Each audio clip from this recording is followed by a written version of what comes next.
देखिए चिकन बन रहा है हम लोग का। देखिए नमक डला रहा है।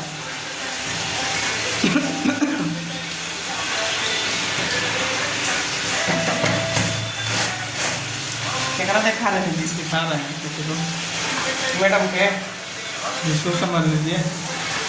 देखिए कितना बेहतरीन चिकन बनाते हैं अच्छा राहुल जी। बिना मसाला पीसे अभी जस्ट नेक्स्ट प्रोसेस में मसाला डालेंगे। अभी जस्ट अभी हम जाएगा करना।